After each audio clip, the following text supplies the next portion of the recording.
Assalamualaikum warahmatullahi wabarakatuh. Perkenalkan, nama saya Ismi Muhammad Putra Hasibuan, NIM 19040345. Jadi pada tugas ini saya akan mengambil topik yang dimana topik tersebut yaitu konsep dasar analisis bisnis.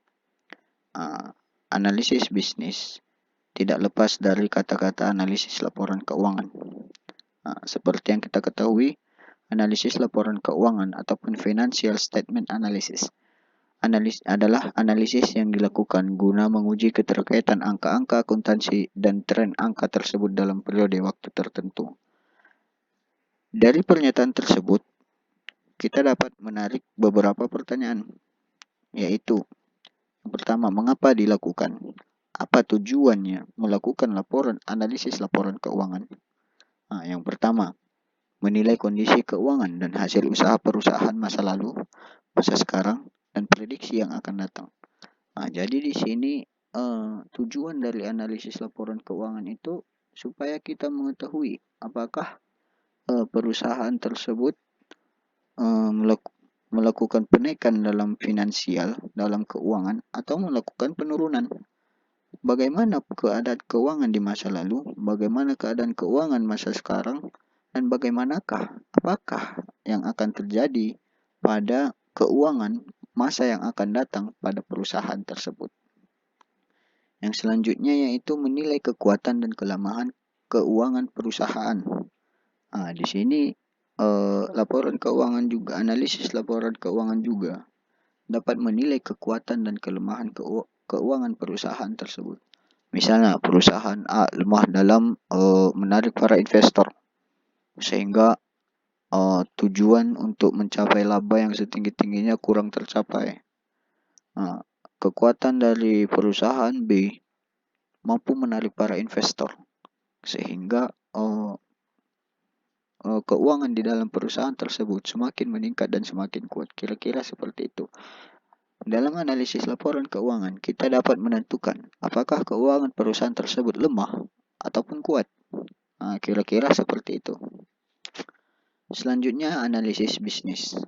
Di dalam analisis bisnis ini ada dua bagian, yaitu evaluasi prospek, evaluasi risiko. Evaluasi prospek ini bisalah dikatakan yang menyangkut dengan keuangan. Seperti yang kita lihat, ada lambang dolar di situ. Sehingga 100% evaluasi prospek, yaitu evaluasi yang membahas tentang keuangan, baik itu membahas keuangan laba, modal, untung, beberapa modal yang ditanamkan para investor di dalam perusahaan tersebut. Intinya dalam evaluasi prospek, dia mengevaluasi tentang keuangan suatu perusahaan tersebut. Selanjutnya yaitu evaluasi risiko. Evaluasi risiko ini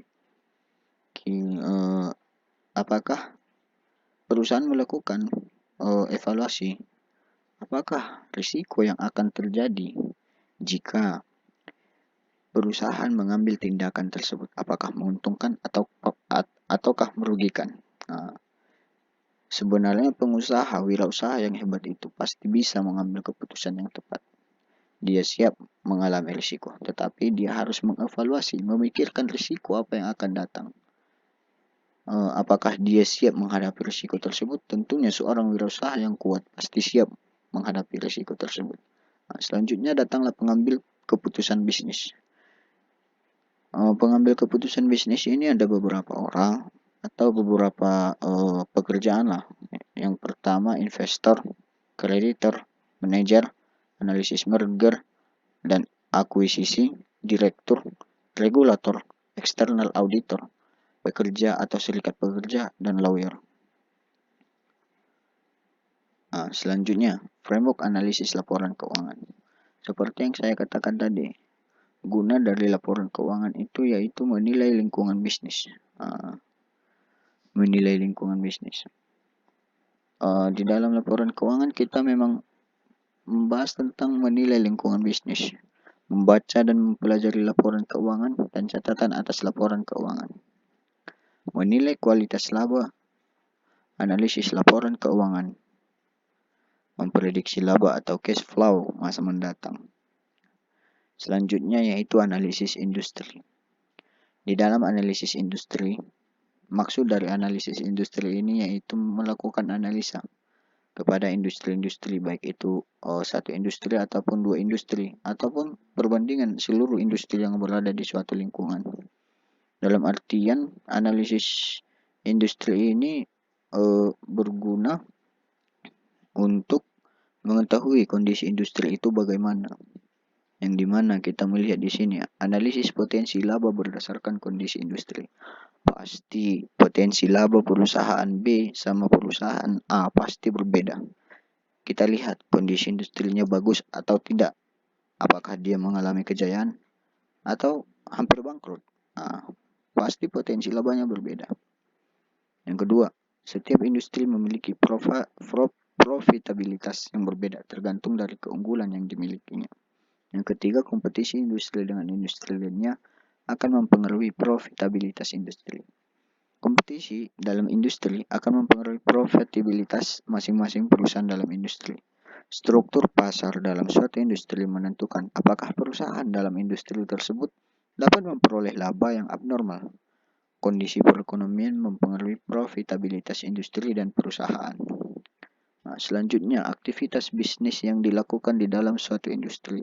Yang pertama itu kompetisi. Kompetisi ini bisalah kita katakan persaingan pasar.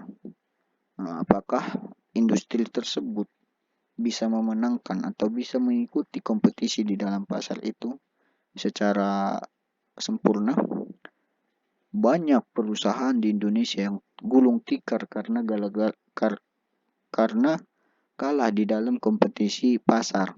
Di dalam persaingan pasar itu perusahaan tersebut kalah sehingga mengalami kebangkrutan, modal banyak, untung hanya sedikit, tidak bisa menutupi modal sehingga gulung tikarlah perusahaan tersebut. Yang selanjutnya permintaan pasar, distribusi, kinerja manajemen, opportunities, tantangan, proyeksi, promosi, strategi, pricing. Yang dimana semua aktivitas bisnis yang dilakukan ini merupakan aktivitas perencanaan untuk tercapainya tujuan suatu industri tersebut. Apabila suatu industri sudah melakukan aktivitas bisnis yang ada di sini secara sempurna, otomatis tujuan dari industri tersebut pasti tercapai. Yang selanjutnya, analisis keuangan. Kita melihat di sini proses untuk mengevaluasi posisi keuangan dan kinerja dengan menggunakan laporan keuangan. Proses untuk mengevaluasi posisi keuangan dan kinerja. Jadi di sini guna laporan keuangan juga untuk mengevaluasi posisi keuangan pastinya dan kinerja. Dalam artian apakah kinerja para karyawan mendukung untuk menaiknya laporan keuangan, untuk mendukung naiknya laba ataupun naiknya keuangan di dalam perusahaan tersebut. Yang pertama, analisis profitabilitas.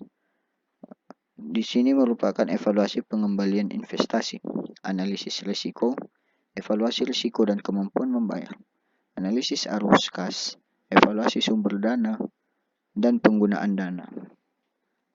Alat yang digunakan ini yaitu analisis rasio, analisis arus kas, dan memunculkan risiko akuntansi.